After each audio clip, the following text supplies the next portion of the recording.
Yo tout le monde, bienvenue sur la chaîne de Les Wemax. Épisode 13, du coup, c'est l'épisode presque final, puisqu'en fait on est en mid-season, vous le savez peut-être. On reprendra très bientôt avec My Hero Academia. Nous on est toujours là, vous pouvez continuer à suivre les reviews sur la chaîne. D'ailleurs, c'est l'épisode qui est sorti il y a une semaine, mais comme il est sorti à Noël forcément, et qu'il n'y a pas d'épisode aujourd'hui. Si vous regardez partout un épisode des machas qui est sorti ou pas, il n'y en a pas. C'est la raison pour laquelle on vous sort l'épisode d'aujourd'hui, et on a pu se consacrer du coup cette semaine à d'autres reviews. Voilà. Carrément. En plus, c'était des fins de saison, vous l'avez vu, Chainsaw, Bleach et tout. Mais c'est pas grave, il y en aura d'autres, très certainement Tokyo Revengers, tout ça. Donc, il faut s'abonner pour la suite, parce que nous, on est tout le temps là, Léo l'a dit. Et on débute du coup cet épisode 13, avec un petit récap, qui était... est-ce que c'était nécessaire ou pas, je sais pas. Mais on voit Makia qui se casse la gueule au sol, puisque la morphine a fait effet. Et il y a toujours Jean-Baptiste qui est déterminé, il saigne du sang par les yeux et tout. On a un récap où on voit tout le monde qui est blessé, ça on le savait. Opening.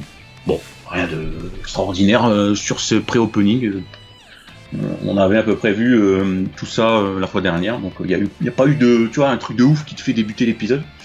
Et puis le plus important après l'opening, c'est cet étranglement conjoint de Spiner et Compress.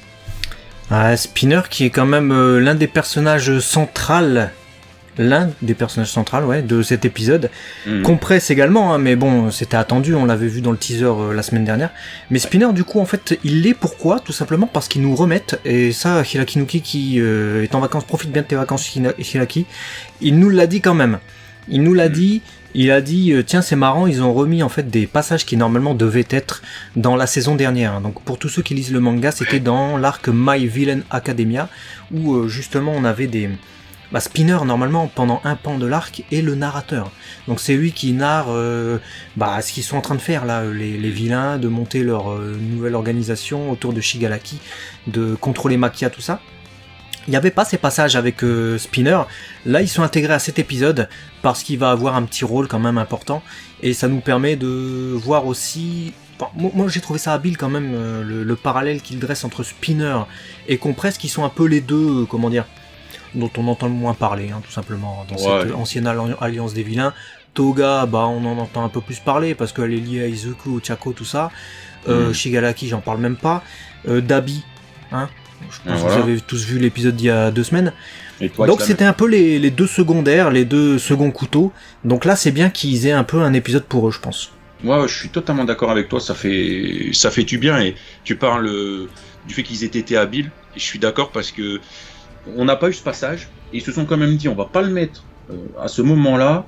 Et je sais pas comment ils ont pensé au fait de se dire on les mettra quand ils sont en avant. Parce que ça sert le propos, je trouve ça vient souligner tout ce qu'on va voir, Spinner en avant, Compress en avant, son passé, blabla. Le fait d'avoir vu tout ce flashback là de la communauté Ku Klux Klan là, jusqu'au leur motivation, où on voit Spinner qui est motivé par vraiment le chemin de Stains. Lui, il résonne de la même manière. Le grand-père de l'autre côté aussi de Compress. J'ai trouvé que ce petit cumul de flashbacks vient souligner le propos, et il fallait y penser dans la découpe animée, de se dire non, on va pas le mettre maintenant, on le mettra plus tard. À ce moment, la presse, c'est dans ce truc, fallait le faire, et c'est bien fait. Donc, surtout dans un épisode où on découvre un peu qui est Compress en vérité, parce qu'on savait pas trop qui c'était, à part un gars qui fait des tours de magie avec des billes, il met des gens dans des billes et des trucs comme ça, des objets même. Vrai. Là, on voit un peu plus de l'utilisation de son pouvoir, on voit vraiment qu'il se prend pour un magicien, mais parce que son arrière-grand-père était un Robin des Bois japonais, si vous préférez. Lui, Atsuhiro, du coup, qui a pris le nom de Compress, justement, il a aussi des valeurs comme ça, dans le sens où il est dédié à une cause, et il est prêt à employer des moyens détournés, des moyens hors la loi pour en tout cas assouvir l'ambition qui est liée à cette cause. Compliqué de tourner la phrase autrement, mais vous avez compris. Et pendant ce temps-là, évidemment, on a toujours les autres combats qui se tiennent en parallèle. Le duel de feu avec Shoto qui tombe à terre, avec Dabi que Compress va récupérer. Donc pour l'instant, Dabi est dans une bille. Il le récupérera tout à l'heure. il s'est mutilé, Compresse, pour se libérer, il récupère Shigalaki, il récupère Spinner, il les relâche ensuite sur Makia. Ça avance plutôt bien jusqu'au milieu de l'épisode, où tu te dis que Compresse, il est en train de commettre un sacrifice, hein, parce que pour se libérer en tout cas des entraves de Jean-Baptiste, là, fallait de la détermination quand même.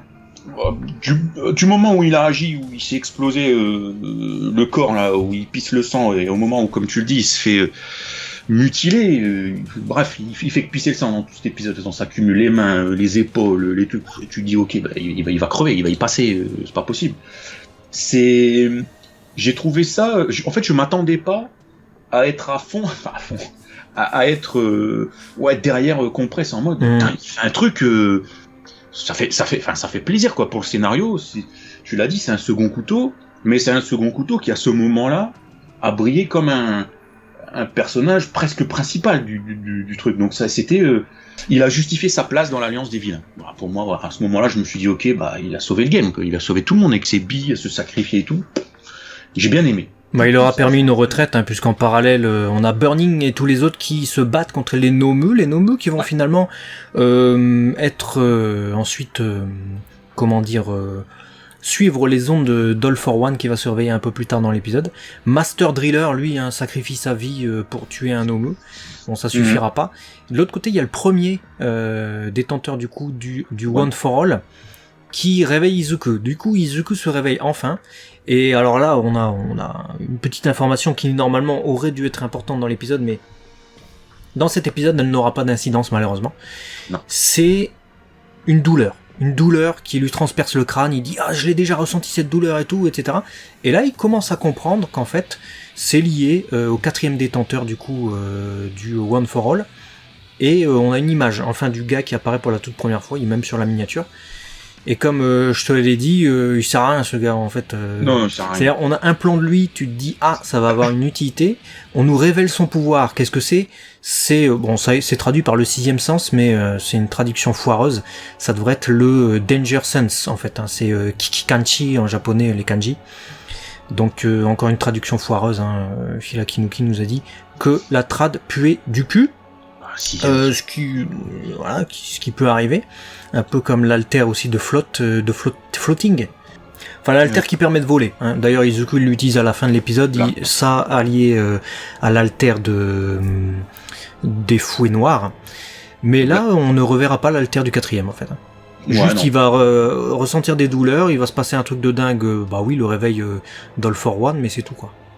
J'ai trouvé, après c'est très personnel, mais j'ai trouvé que j'avais la sensation qu'il est apparu comme pour paralyser Izuku le temps d'un instant, pour justifier que les autres puissent s'enfuir aussi, et que, je sais pas, parce qu'en fait, comme tu dis, ça sert à rien en fait. C'est-à-dire que ça aurait pu arriver plus tard, ou à moins que ce soit juste pour dire il a commencé à avoir un début 2, bon les autres se sont barrés, attendez-vous à ce qu'il s'entraîne et qu'il développe l'alter du 4e détenteur pour une prochaine rencontre. Ouais. Tu vois, parce que sinon, je vois pas l'intérêt, si c'est pas pour qu'il en parle, genre à All Might et tout, après il fait j'ai eu une migraine, j'ai pris 4 Doliprane, mais c'est pas passé et tout, je crois, c'est pas le paracétamol, je suis pas sensible et tout. Si c'est pas pour le dire à All Might et qu'il fait putain, ouais, donc en fait, ça y est, t'as eu des bribes, je vais tout te dire. Parce que sinon, All Might il voulait pas en parler, donc sinon je vois pas à quoi ça servirait en fait. Donc, ce que tu as dit sert à rien. Rien, apparaître sur la miniature. Non, ça sert à rien du tout. C'est juste un teasing pour plus tard, en fait. Ouais, c'est ce que les fans vont appeler du foreshadowing. C'est pas du foreshadowing. Foreshadowing, c'est quand c'est caché. C'est pas caché, c'est juste, il nous a mis un élément là, qui va ensuite être utilisé plus tard, mais c'est plus, à la limite, un fusil de Tchekhov, sauf que le fusil de Tchekhov, c'est quand même plus discret. Le fusil est en arrière-plan. Tu le vois dans une scène, il va être utilisé après, mais là c'est un élément qu'on te met là et bon, ça sera pas utilisé là tout de suite, puisque c'est Hospital à la fin de l'épisode et dans l'épisode prochain on verra. Du coup Izuku il ne maîtrisera pas cet alter là, et on a Tintin et Milou là qui entre en action. Grosse action, j'ai eu peur pour lui.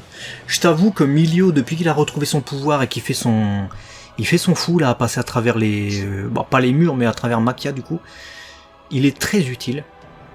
Son pouvoir peut être très dangereux pour ses adversaires. Il arrive à stopper Compresse. je me suis dit Shigaraki va se réveiller, il va le détruire, il va le mettre en pièces, tu sais. Et on est à 2 doigts qui est ça.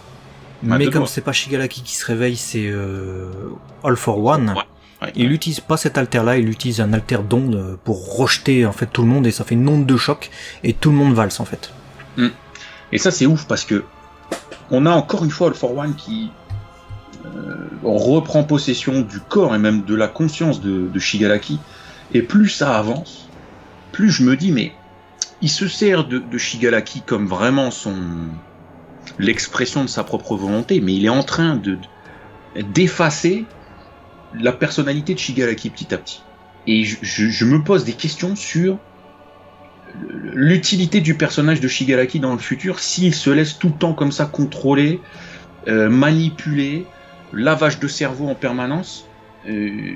Est-ce qu'à un moment donné, en fait, parce que là, à l'heure actuelle, ça ne nous paraît pas possible, tu vois, quand on voit sa psychologie, on le disait la fois dernière, il est totalement perché, le personnage de Shigaraki, donc on le voit pas se retourner, on le voit pas faire une bonne action, on se dit il est totalement perché comme All for One, mais j'ai l'impression qu'on est en train de nous redessiner que All for One, ça sera encore une fois lui le boss de fin, ce sera toujours, et ça a toujours été lui, ça sera lui, et que Shigaraki, à un moment donné, en fait, il va être sur la touche, et que il va pas rejoindre les héros, mais je me demande s'il va pas faire quelque chose qui peut servir le game pour les héros, mais genre une action individuelle, tu vois, qui a de sens que pour lui, mais qui va aider les héros malgré tout, sans jamais les rejoindre.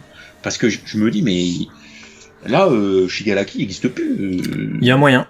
Tu vois, à la vue de cet épisode, au visionnage de cet épisode, il y a moyen, puisqu'il y a une phrase quand même assez énigmatique d'Izuku en fin d'épisode, quand il voit All for One, Shigaraki qui s'en va.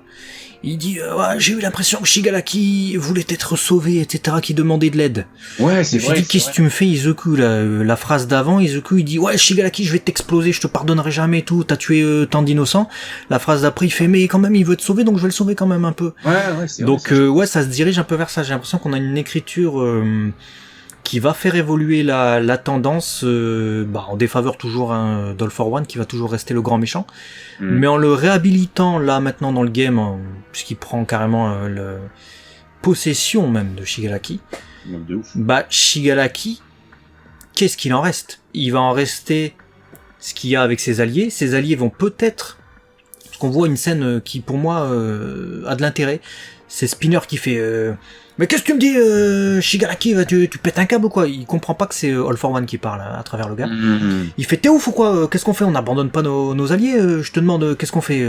Soit on continue, ou soit on suit ton plan de merde de retraite et on abandonne nos camarades.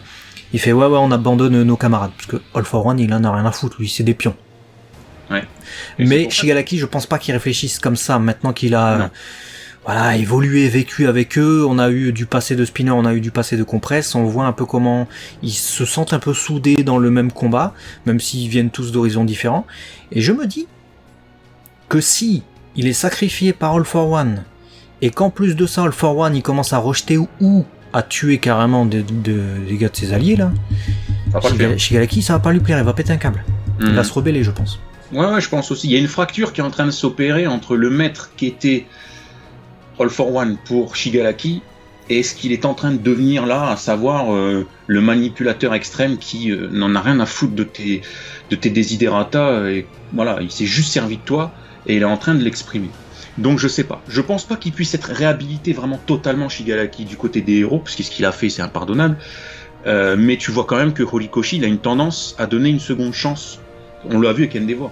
Voilà, il y en a qui donneraient jamais une seconde chance à Endeavor par rapport à ce qu'il a fait, voilà, vous connaissez l'histoire. Il est quand même en train de le dessiner comme tel.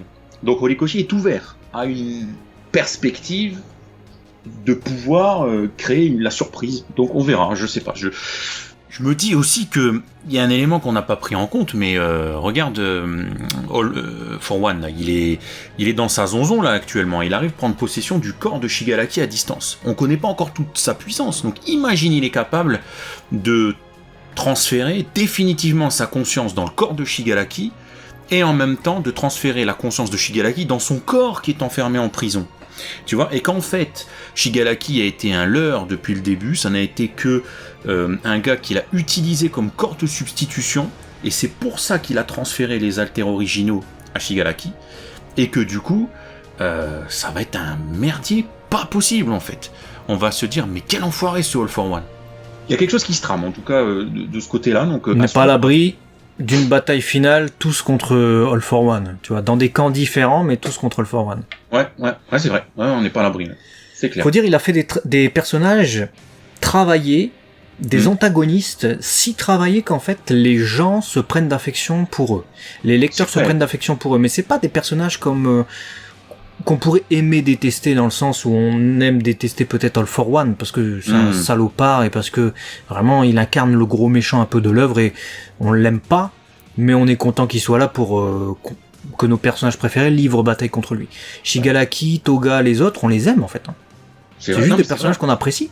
Donc je me dis que ouais, de ce point de vue-là, du coup, il peut pas trop les tuer. Donc qu'est-ce qui reste ?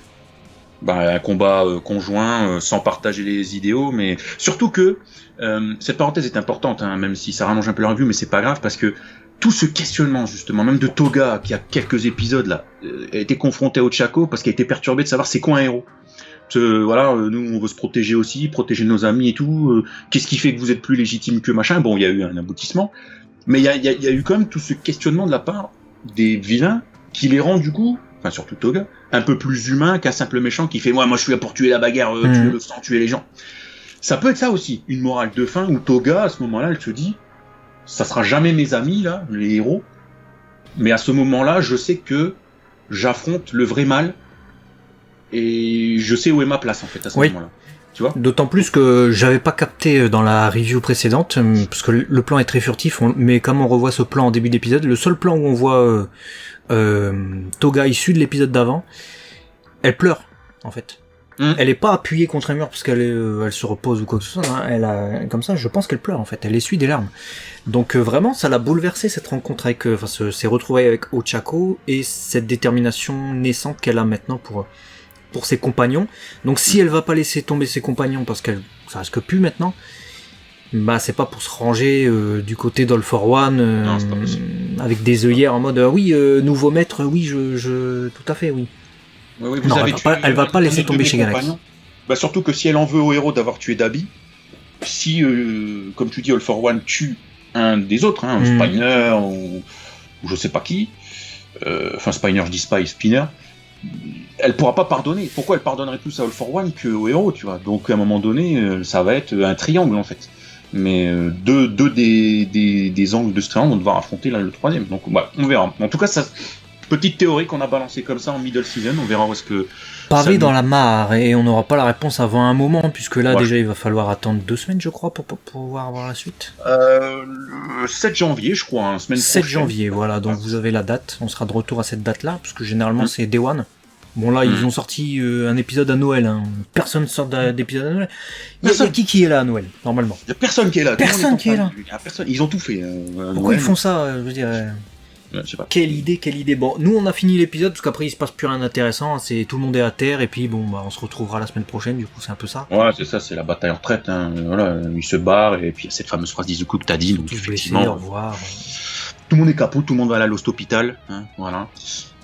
Donc très intriguant. Cette fin d'épisode était très intrigante, cette phrase aussi, et écoute, on attend de voir ce qui va se passer. On a très peu d'informations, on n'a qu'un titre. Donc, on n'a même pas peut même pas vous teaser grand chose du prochain épisode, je crois, de mémoire. Faut que je dis des conneries, je sais plus. On nous dit juste que c'est l'enfer sur Terre, tout le monde est blessé. À mon avis, on va compter les morts, donc on va voir. On voit à un moment donné Midnight, il y a juste son bandeau et du sang, je me dis, elle est morte. Ouais, c'est vrai. Les autres, ils sont par terre avec soit des arbres dans le fion ou des trucs comme ça, je pense que ça devrait aller. Ouais, c'est la caillasse, quoi. Mais ouais, il peut y avoir du décès dans les prochains épisodes. Voilà, middle season qui était quand même rocambolesque, et je t'avoue, après avoir fait cette première partie de saison 6, je m'attendais pas à ce que ce soit si court, alors que finalement ça ne l'a pas été, hein, au fur et à mesure des épisodes, ça s'enchaînait bien. Je pensais pas que ça allait être si court, j'avais l'impression que toute la saison ça allait être du début à la fin de la guerre, et fin de saison 6, gros truc de ouf. Pareil. J'ai même cru que là, il allait se transformer, qu'il allait se sortir une nouvelle forme d'un nouveau détenteur de je sais pas quoi, qu'il allait nous faire l'énervement du Super Saiyan là contre All for One qui allait se barrer après tout ce qu'il a perpétré. Ouais. Pas du tout. il tombe en arrière et puis petite musique qui vient souligner les émotions de cette dure bataille. On regarde le ciel et l'épisode est déjà terminé. Ouais. C'est ça. Mais c'était un bon épisode. Hein. Ouais, c'était un bon épisode. Ça conclut bien un milieu de saison. Franchement, ils ont bien géré le truc. Hein. Tout était là pour faire en sorte que j'ai trouvé que personne, à part Tsuyu, n'est vraiment sur la touche. En fait. Tous a un minimum eu son moment de gloire. Même Tata Milou et tout. Ellie garde à un moment donné, elle est là, elle sert le game grâce à Milou et tout. Tout le monde a eu son petit truc, donc c'est cool, c'est vraiment cool. Franchement, j'étais content de cet épisode. Gageons que la suite soit de la même qualité. Voilà. Dites-nous ce que vous avez pensé de l'épisode, ce que vous en avez retenu, et puis si vous êtes lecteur du manga, si vous trouvez que c'est une bonne adaptation, une bonne transposition. Et à très vite sur la chaîne 2. Et ouais, des bisous. On vous aime. Et bon réveillon à l'année prochaine. Bon réveillon, ouais. Et à demain. Ou après-demain. Voilà, allez.